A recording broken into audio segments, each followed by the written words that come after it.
이날에 두보라와 아비노함의 아들 바락이 노래하여 이르되 이스라엘의 영솔자들이 영솔하였고 백성이 즐거이 헌신하였으니 여호와를 찬송하라. 너희 왕들아 들으라, 통치자들아 귀를 기울이라. 나 곧 내가 여호와를 노래할 것이요 이스라엘의 하나님 여호와를 찬송하리로다. 여호와여, 주께서 세일에서부터 나오시고 에돔 들에서부터 진행하실 때에 땅이 진동하고 하늘이 물을 내리고 구름도 물을 내렸나이다. 신들이 여호와 앞에서 진동하니 산들이 여호와 앞에서 진동하니 저 신의 산도 이스라엘의 하나님 여호와 앞에서 진동하였도다. 아낫의 아들 삼갈의 날에 또는 야엘의 날에는 대로가 비었고 길의 행인들은 오솔길로 다녔다. 같이 읽습니다. 이스라엘에는 마을 사람들이 그쳤으니 나 드보라가 일어나 이스라엘의 어머니가 되기까지 그쳤도다. 아멘. 사랑과 인사할까요? 우리 가정에 있는 분도 식구끼리 한번 인사하시죠. 사랑합니다. 축복합니다. 네, 뒤에 둘러보시면서 또 인사하십시오. 거의 대부분의 역사책을 보면 역사적인 사실하고 그것에 대한 해석이 나와 있습니다. 제가 요즘 그 로마인 이야기를 20년 전에 읽었던 책인데 다시 한번 그걸 보고 싶어서 쭉 이제 보고 있거든요.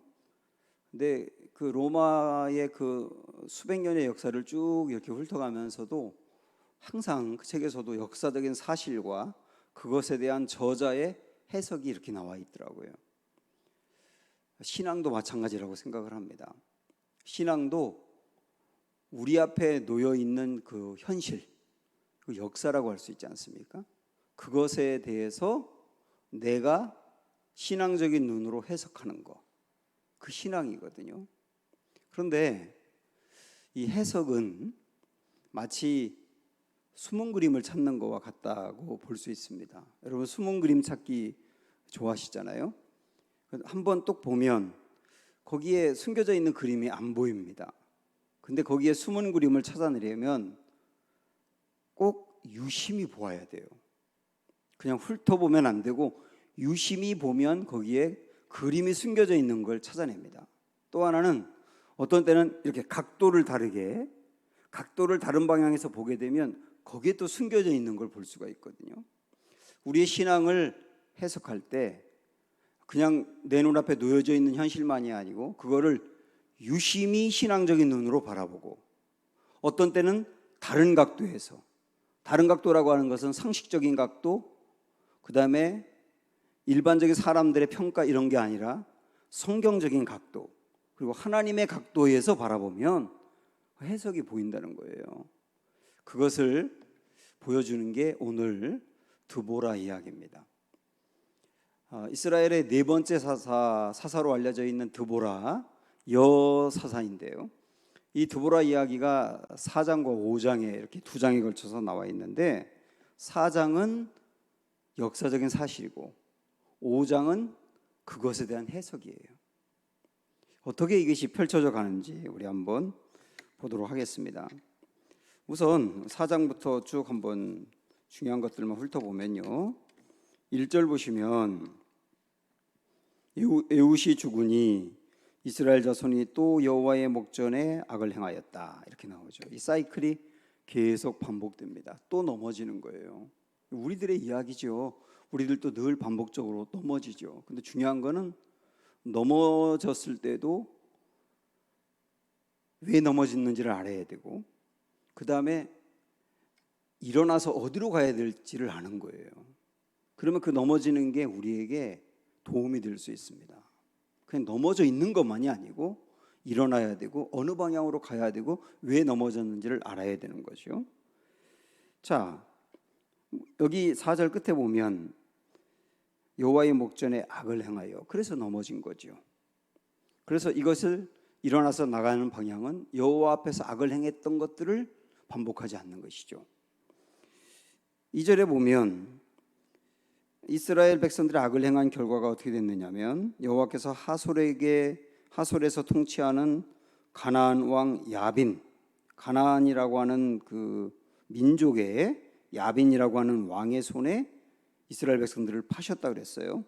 그의 군대 장관은 하로셋 학고임에 거주하는 시스라라 그랬습니다. 시스라라고 하는 이 강력한 군대 장관이 이스라엘을 억압하는 겁니다. 그런데 여기 3절에 보면 야빈 왕은 철병거 900대가 있어 20년 동안 이스라엘 자손을 심히 학대했다 그렇게 돼 있어요. 학대를 20년 동안 당한 겁니다. 사실 이 20년은 지난주에도 제가 그런 말씀을 드렸지만 당하지 않아도 될 학대거든요. 당하지 않아도 될 학대인데 이 여호와 앞에 악을 행함으로 말미암아 20년을 학대를 당하게 된 거예요. 자, 여기서 20년이라고 하는 이 기간을 생각을 해보시면 이스라엘 백성들이 가나안 사람들로부터 20년 동안을 모진 학대를 당한 거거든요. 그 20년의 기간은 학대를 당한 것도 힘든 거지만 이스라엘 백성들에게는 패배주의라고 하는 게 있는 거예요. 계속 학대를 가혹하게 당하다 보니까 이스라엘 백성들에게 있는 어떤 패배주의, 그게 뭐냐면 우리는 늘 지배를 당하게 돼 있어. 이 지배에서 벗어나지 못할 거야. 이렇게 쭉 주저앉아서 여기서 개선하기 힘들고 달라지기 힘들다고 생각하는 패배주의, 그런 게 우리에게 있다니까요. 이 가나안의 지배는 우리 인생에 좀 지속적으로 당하는 고난 같은 것이 될 수 있어요. 오랫동안 당하는 고난, 이거 해결하려고 노력을 해봤는데 안 되고 반복적으로 거듭되다 보면 정말 위험한 게 뭐냐면 패배주의입니다. 패배주의. 패배주의에 빠져버리면 기도할 힘도 잃어버리고 소망도 잃어버리게 되는 거죠. 이 패배주의가 문제인데 또 이거 패배주의에 빠지게 된 그만한 이유가 뭐냐면 3절에도 나왔지만 이 가나안 사람들이 이스라엘을 지배할 때 거기에 철병거가 900개라 그랬어요. 900개. 철병거는 전차 같은 겁니다. 옛날 고대 전쟁에서의 전차. 말들이 끄는 이 마차인데요. 사람을 수송하는 마차가 아니고 배너 같은 데서도 여러분 보셨지만 그 바퀴 끝에 날카로운 것들이 달려 있어서 그게 막 지나가 버리면 거기에 사람들이 맞아 죽는 거죠. 그리고 말을 타고 막 가면서 칼을 휘두르고 창을 던지고 그러면 거기에 보병 같은 사람들은 그냥 속수무책으로 당하는 거죠. 근데 그게 900대랍니다. 900승. 그러니까 이 철병거 900승 앞에서 이스라엘 백성들은 도저히 여기서 싸워서 이겨야 된다, 이 어려움을 극복해야 된다, 이러한 생각을 아예 못하는, 그러니까 패배주의에 빠지게 하는 그 900개의 철병거, 그게 우리에게도 있거든요. 여기서 벗어나기 힘들고 어쩔 수 없다고 생각하고 소망을 잃어버리게 하는 그런 철병거가 있단 말입니다. 이것이 굉장히 어려운 여건이에요. 그런데 이 어려운 현실에서 하나님이 이제 4장에 쭉 보면 이스라엘을 승리하게 하십니다. 드보라라고 하는 여자 사사를 세우고요. 그 다음에 드보라와 함께 바락이라고 하는 그 남자 장군이 함께 연합하고 나중에 야엘이라고 하는 여자가 그 군대 장관을 죽임으로 인해서 전쟁에서 완전히 승리하게 되거든요. 그리고 이스라엘이 해방을 맞이하게 됩니다. 이게 지금까지 제가 드린 이 말씀이 역사적인 사실이라고요. 그런데 이 역사적인 사실을 오늘 우리가 중요하게 보려고 하는 것은 해석을 했다는 거예요. 전쟁에서 이기고 승리하게 된 이 역사적인 사실을 오늘 드보라와 바락이 해석을 했다는 게 중요합니다. 어떻게 해석을 하느냐 한번 볼까요? 먼저 4장에 있는 말씀 한 두 구절 정도 보고 가면 4장 15절 시작. 여호와께서 바락 앞에서 시스라와 그의 모든 병거와 그의 온 군대를 칼날로 혼란에 빠지게 하심에 시스라가 병거에서 내려 걸어서 도망한지라. 이게 전쟁에서 이기게 된 포인트인데 이 이기게 된 포인트를 맨 앞에 뭐라고 말했냐면 여호와께서라고 시작을 하고 있어요. 이 전쟁에서 승리하게 된 게 여호와로부터 시작이 되었다 이렇게 말하는 거거든요. 그 다음에 23절로 가보면 23절에 이와 같이 이날에 하나님이 가나안 왕 야빈을 이스라엘 자손 앞에 굴복하게 하신지라. 이것도 완전한 승리의 결정인데요. 이 승리가 마침표를 찍은 거죠. 근데 이 승리도 여호와께서 그렇게 하셨다 이렇게 결론을 내고 있지 않습니까? 이거는 4장에 나오는 두 구절인데 5장으로 넘어가면 이것을 구체적으로 노래하는 내용이에요. 그러니까 5장이 승리에 대한 해석이란 말입니다.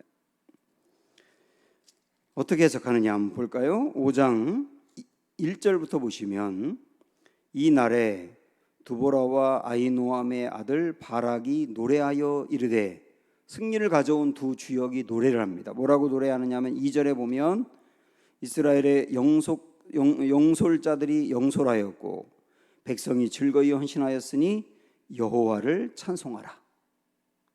여기 여호와를 찬송하라 이게 포인트인데, 이 전쟁에서 승리했는데 여호와를 찬송하라 이렇게 나옵니다. 이 말은 뭐냐면 이 노래의 시작부터 이렇게 말하는데요, 이 전쟁에서 승리하게 된 것은 여호와 하나님이 이기게 하신 거다 이렇게 출발한단 말입니다. 이게 해석의 시작인 거예요. 여기만이 아니고 계속 이런 표현을 앞으로 쭉 이제 보게 되는데, 자 그러면 하나님이 어떤 방법으로 이 전쟁에서 승리하게 했느냐? 우선 드보라라고 하는 여자를 사사로 세우셨어요. 드보라 4장으로 넘어가서 보면 4장 4절에 보면 그때는 이스라엘이 아주 학대를 당할 때죠. 랍비도세 아내 여선지자 드보라가 이스라엘의 사사가 되었다 그랬습니다. 여기 보면 드보라를 누구라고 표현하고 있냐면 여자 선지자라고 표현합니다.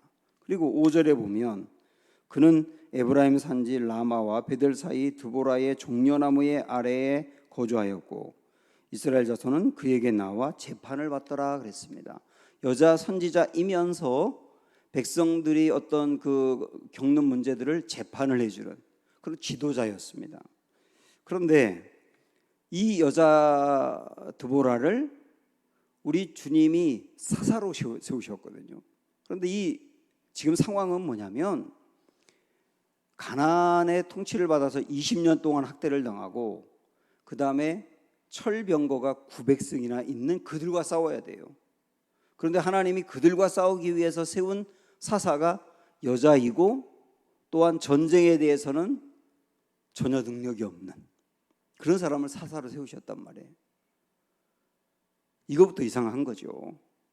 전쟁에 능한 사람을 사사로 세워야 되는데 전쟁에는 전혀 능력이 없는 여자를 사사로 세우셨단 말이에요. 그런데 이 전쟁에는 능하지 않은 사사지만 드보라는 하나님이 자기를 사사로 세워준 것을 가지고 나는 전쟁에 능하지 않아요, 나는 전쟁할 만한 사람이 아니에요 라고 하고 손을 놓고 있었던 것이 아니고 자기는 전쟁에 능하지 않지만 전쟁을 능하게 할 수 있는 사람을 세운 거예요. 그 사람이 바락이었던 겁니다. 그래서 6절 보시면 4장 6절에 드보라가 사람을 보내어 아비노암의 아들 바락을 납달리 게데스에서 불러다가 그에게 이르되 이스라엘의 하나님 여호와께서 이같이 명령하지 아니하셨느냐? 너는 납달리 자손과 스불론 자손 10,000명을 거느리고 다볼 산으로 가라. 이러면서 바락을 지도자로 드보라가 세우는 겁니다.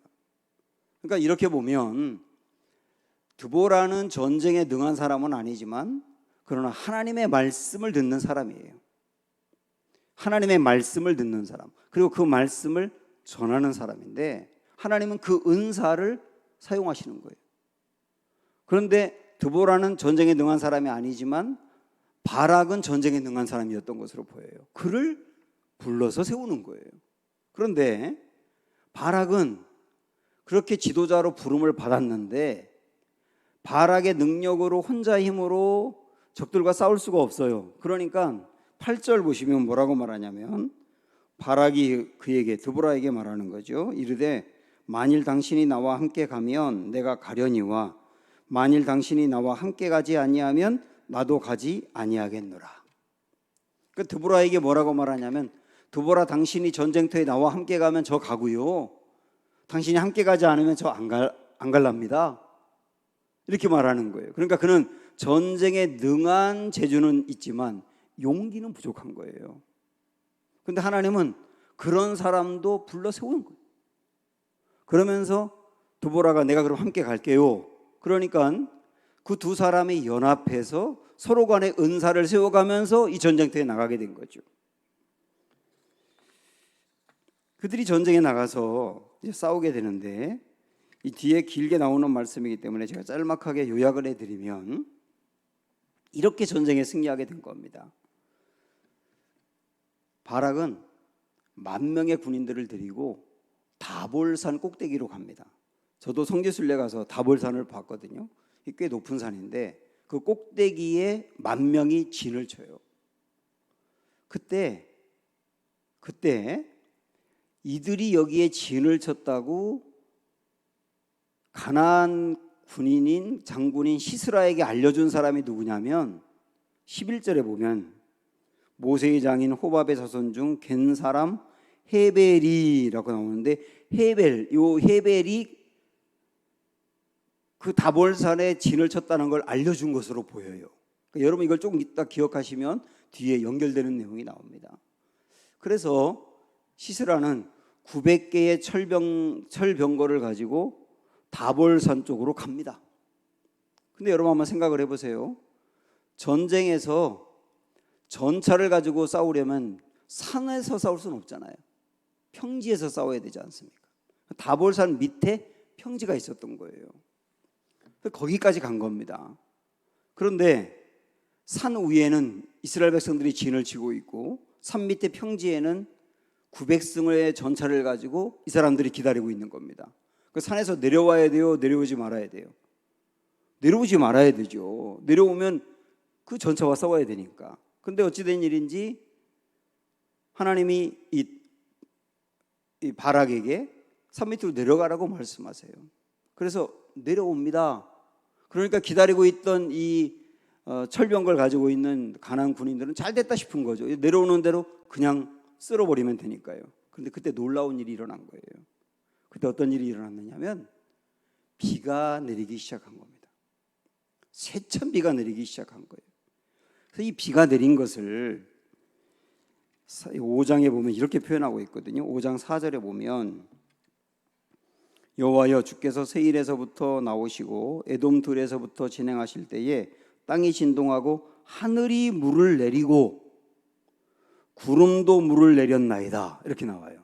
이 비가 내렸다는 걸 이렇게 표현하고 있고, 20절로 넘어가면 더 재밌게 표현하고 있는데, 별들이 하늘에서부터 싸우되, 별들이 하늘에서 싸웠다는 말이 뭐냐면 비가 내렸다는 걸 그렇게 표현하는 거예요. 시적으로 별들이 하늘에서부터 싸우되 이렇게 표현하고 있죠. 그들이 다니는 길에서 시스라와 싸웠도다. 그 다음에 21절에 보면 기송강은 그 무리를 표류시켰으니 이 기송강은 옛강이라, 이렇게 나와 있어요. 이게 무슨 말이냐면, 성지순례 가보면 다볼산 밑에 이쪽으로 기송강이라고 하는 강이 보입니다.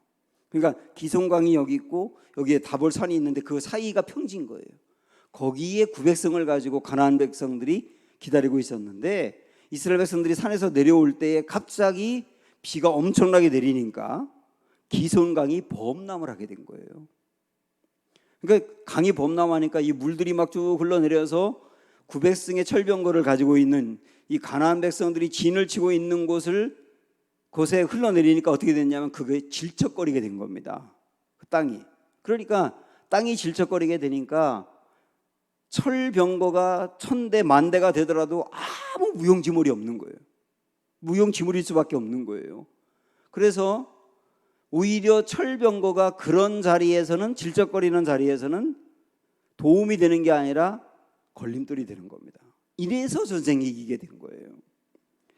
이걸 가만히 제가 묵상을 해보니까 철병거를 가지고 그 기송강 옆에까지 간 거는 분명히 이때가 건기였을 겁니다. 건기. 이스라엘 땅은요 건기와 우기로 딱 나누는데 우기는 비가 굉장히 많이 내리는데 건기는 비가 한 방울도 안 내려요. 절대로 안 내립니다.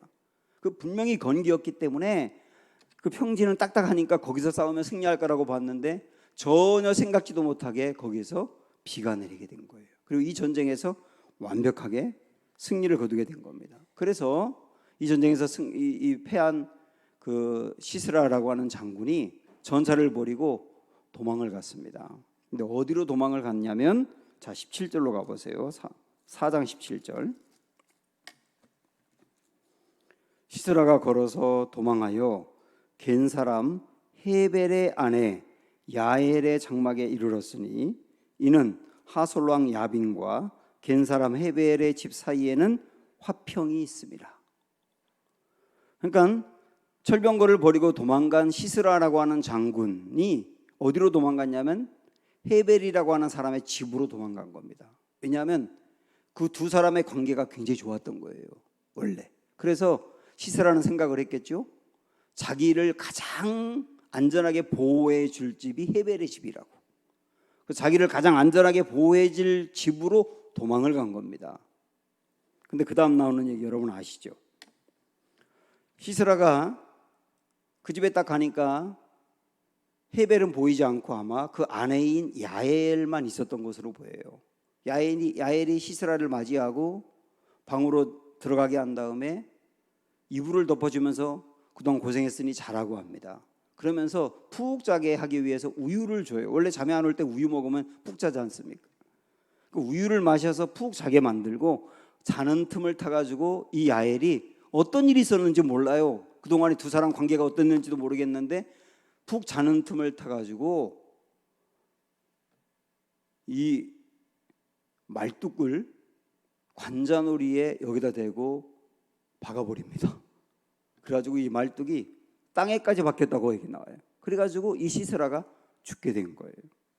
그러니까 가장 안전하게 보호를 받을 거라고 생각했던 그 집에서 시스라는 최후를 마치게 됩니다.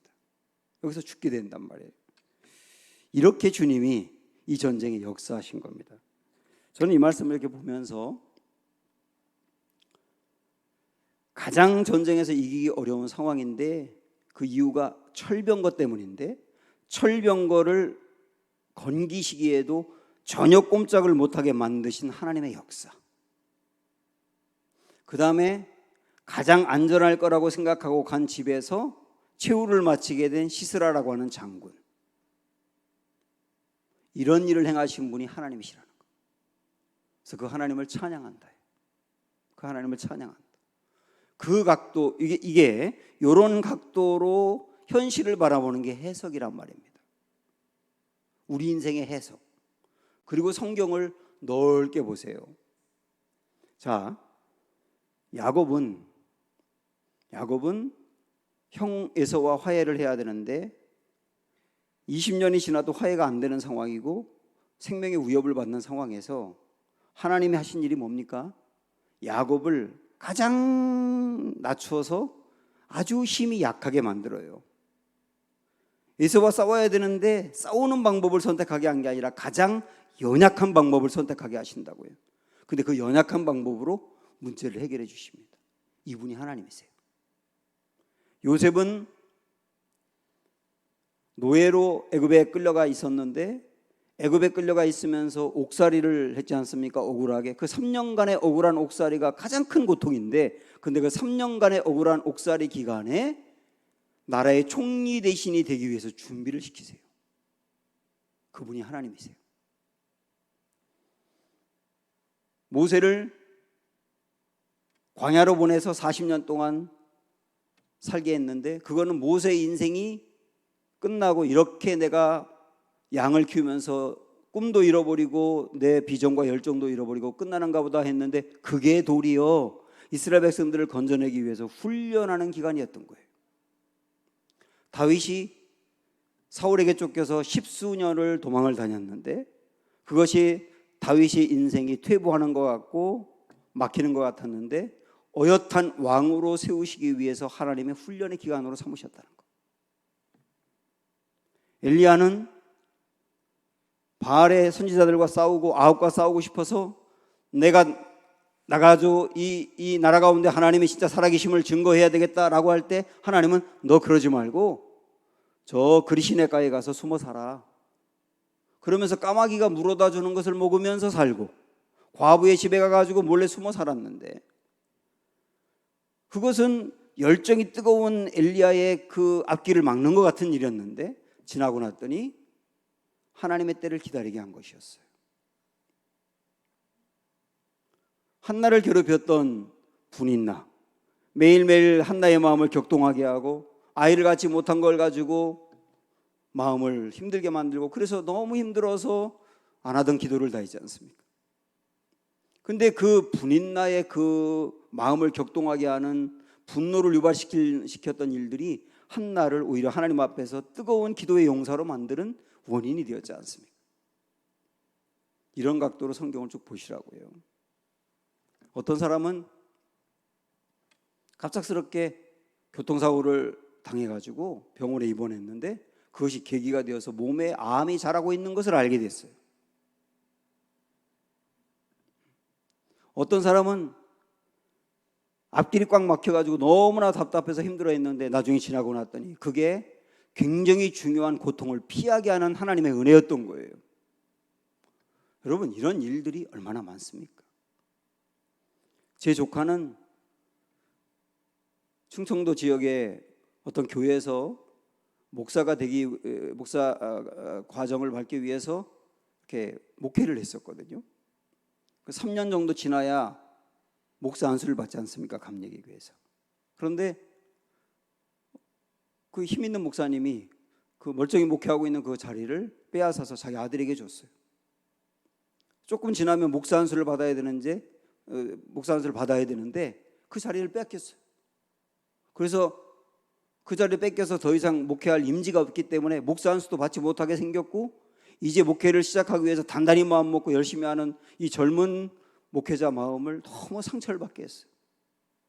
그런데 그 상황에서 의연하게 하나님이 1년 쉬게 하면 쉬는 거고 길을 열어주시면 가는 거고, 그렇게 싸우지 않고 중심을 지켰는데요, 오히려 그것이 계기가 돼가지고 건물도 있는 어엿한 교회에 담임 전도사로 가게 됐어요.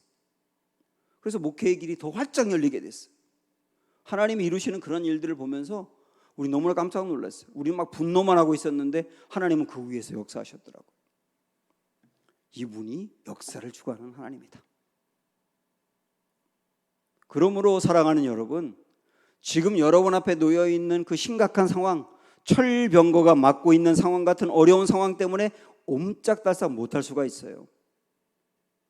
그래서 이 철병거를 바라보면 늘 낙심이 되고 이것만 생각하면 답답하게 그지없고, 그때도 오늘의 이 말씀이 여러분에게 기억나길 원하고, 철병거 위에서 역사하신 하나님, 철병거를 무력하게 만들며 길을 열어주신 그 하나님이 우리 인생에도 일하실 것을 기대하시기를 바랍니다.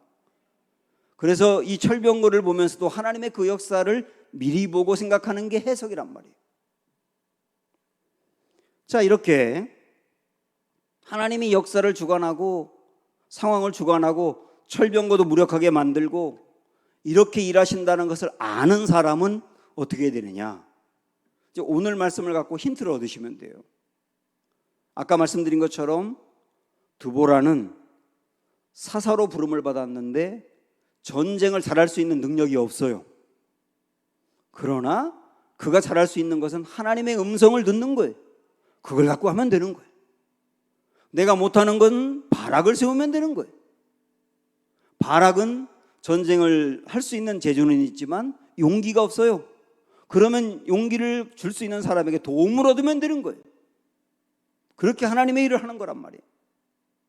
이 두 사람의 이 일뿐만 아니라 오늘 5장에 보면 또 우리가 하나님의 역사를 안다면 이렇게 할 수 있다는 걸 깨닫게 돼요.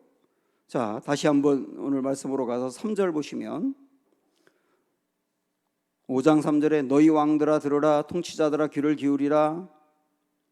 나 곧 내가 여호와를 노래할 것이요 이스라엘의 하나님 여호와를 찬송하리로다. 이렇게 말했지 않습니까? 여기 죄송해요. 2절을 먼저 볼게요. 이스라엘의 영솔자들이 영솔하였고 하나님의 백성이 즐거이 헌신하였으니 여호와를 찬송하라 그랬는데, 여기에 이스라엘의 영솔자들이 영솔하였고, 그 말은 영솔하였고라고 하는 말은 공동번역 성경에 뭐라고 되어 있냐면 이스라엘의 용사들이 머리를 풀었고 이렇게 나와요. 해석이 전혀 여기와 다르게 나오거든요. 머리를 풀었고 그 영솔하였다는 의미로 표현하고 있는데, 이게 뭐냐면 머리를 풀었다는 것은 여러분이 아는 이스라엘의 나시린을 생각나게 하는 거예요. 머리에 삭도를 내지 아니하면 늘 머리를 기른 그 나시린을 생각하면서, 나시린들은 자기들의 인생을 하나님께 드린 사람이지 않습니까? 이 말은 뭐냐면 이스라엘의 지도자들은 자기의 목숨을 하나님께 드리며 나라를 위해서 싸울 거예요. 그렇게 했다는 거예요. 그리고 그 지도자들을 보면서 이어서 2절 끝에 뭐라고 나오느냐면 백성이 즐거이 헌신했다 이렇게 나오지 않습니까? 백성들은 즐거이 헌신하고 지도자들은 자기들의 인생을 들여서 하나님 앞에 나와 싸우고, 그 다음에 조금 더 보시면 뒤로 쭉 넘어가서 우리 한번 14절부터 보실까요? 에브라임에게서 나온 자들은 이렇게 시작하는데, 이스라엘의 12지파 중에 이 전쟁에 합류한 사람들을 표현하는 겁니다. 에브라임에서 나온 자들은 아말렉의 뿌리 박힌 자들이요. 이 말은 뭐냐면 아말렉 사람 중에 에브라임 사람들과 함께 사는, 공동체를 이루고 사는 사람들이 있었다는 것인데, 그 아말렉 사람들과 함께 사는 에브라임 사람도 전쟁에 참여하였고 그런 얘기입니다. 그 다음에 베냐민은 백성들 중에서 너를 따르는 자들이요. 베냐민도 참가를 했는데요. 마길은 므낫세의 아들이지 않습니까? 므낫세 지파도 참여했다는 뜻이고, 그 다음에 스불론에게는 대장군의 지팡이를 잡은 자들이 내려왔도다. 그런데 대장군을 밑에 해석한 걸 보니까 기록하는 자들이라고 되어 있거든요. 그러니까 이 스불론 지파에서는 전쟁에서 일어나는 모든 일들을 기록하는 사람들도 참여했답니다. 전쟁에 능하지는 않지만 기록을 잘하는 사람들도 있었다는 거예요. 그들도 전쟁에 참여하였고, 15절 익사갈의 방백들이 드보라와 함께하니 익사갈과 같이 바락도 그의 뒤를 따라 골짜기로 달려 내려가니, 이렇게 나와요. 그러니까 익사갈 지파도 열심히 참여했네요. 근데 그 다음에 루벤 시냇가에서 큰 결심이 있었도다. 루벤 지파 얘기하는데, 네가 양의 우리 가운데에 앉아서 목자의 피리 부는 소리를 들으면 어찌 됨이냐. 루벤 시냇가에서 큰 결심이 있었도다. 이게 좀 해석하기 어려운 말인데, 루벤 지파는 이 전쟁을 앞두고 전쟁에 참여해야지 하고 큰 결심을 했대요. 그런데 루벤 지파 사람들은 원래 그 양을 기르는 사람들이지 않습니까? 양들이 굉장히 많다 보니 우리가 전쟁에 참여하면 이 양들은 어떻게 하지 하고 전쟁에 참여해야 되나 말아야 되나 고민하다가 결국 참여를 안 했다는 뜻이에요. 그 다음에 17절에 길르앗은 요단강 저쪽에 거주하며, 길르앗은 므낫세 반지파 사람들이죠. 이 사람들도 루벤 사람들처럼 참여 안 했다는 얘기죠. 단은 배에 머무름이라. 머무름이 어찌 됨이냐. 단 사람들은 배를 타는 사람들이었네요. 아셀은 해변에 앉으며 자기 항만에 거주하도다. 아셀도 배에서 일하는 사람들인데, 이때 당시 배에서 일하는 사람들은 돈을 많이 벌었거든요. 그러니까 이 사람들은 돈을 많이 버는 일에 집중하기 위해서 참여를 안 했다는 얘기입니다. 그리고 17절 18절에 보면 스불론은 죽음을 무릅쓰고 목숨을 아끼지 아니한 백성이요 납달리도 들의 높은 곳에서 그러하도다. 그러면서 스불론과 납달리 사람들은 전쟁에 참여했다는 것을 표현하고 있는 겁니다. 결국은 참여한 지파도 있고 참여하지 않은 지파도 있는데, 참여한 지파 사람들은 즐거이 헌신하면서 그들이 가지고 있는 것으로 헌신하면서 나라를 위해 싸웠다는 얘기예요. 이 말은 무슨 얘기입니까, 여러분? 결국 하나님이 역사를 움직이고 철병거마저도 무력하게 하실 만한 능력으로 우리를 도우시는 분이라고 하는 것을 확신한다면, 철병거 같은 상황이 내 눈앞에 놓여 있어도 우리는 주님을 믿고 즐거이 헌신하면 나아갈 수 있지 않느냐는 거예요. 나아갔을 때 하나님이 역사한다는 거예요. 그래서 우리는 오늘 이 말씀을 가지고 내 앞에 있는 철병구 속에서 움츠려 있던 패배주의에서 벗어나서 하나님이 어떻게 나를 통해서 하실지 모르지만 전진에 나아가 즐거이 헌신하자. 그때 하나님이 우리를 통해서 역사하실 것이다. 그걸 기대하게 되는 거죠. 우리 예수님은 사사기를 통해서 우리 예수님이 진정한 사사다 하는 것을 보여준다고 했지 않습니까? 우리 예수님은 어떤 때는 드보라 같은 사사가 되셔서 우리가 가야 될 길을 알려주시고, 그리고 철병거 앞에서 움츠려 있는 우리에게 일어나라고 말씀하세요. 그리고 바락 같은 사사이신 우리 예수님은 우리와 함께 동행해서 어둠의 권세들과 싸우시고 철병거를 무너뜨리기 위해서 함께 싸우시는 분이시고, 야엘이 시스라를 죽임으로 전쟁을 끝냈던 것처럼 우리의 패배주의로부터, 그리고 우리 앞에 있는 철병거로부터 온전한 승리로 종결하시는 분이 주님이세요. 이 주님이 우리 뒤에서 역사하신다는 것을 안다면 역사를 보고 그것에 대해서만 주눅들어 있지 말고 해석함으로 앞으로 나가자 하는 게 우리의 결론입니다. 해석이 있는 사람은 큰 일을 이루었을 때도 교만하지 아니하며 하나님이 하셨다고 생각하고 겸손할 수 있고요. 또 해석이 있는 사람은 큰 어려움을 당했을 때도 좌절하지 아니하며 하나님이 하실 것이다 라고 생각하고 소망을 품는 거예요. 이게 해석이 있는 인생이 갖게 되는 하나님 앞에서의 큰 기쁨입니다. 오늘 이런 은혜가 우리에게 있어서 이 말씀을 통해서 힘을 얻고 다시 한번 일어설 수 있게 되기를 주님의 이름으로 축원합니다. 세상의 유혹 시험이 함께 찬양하겠습니다.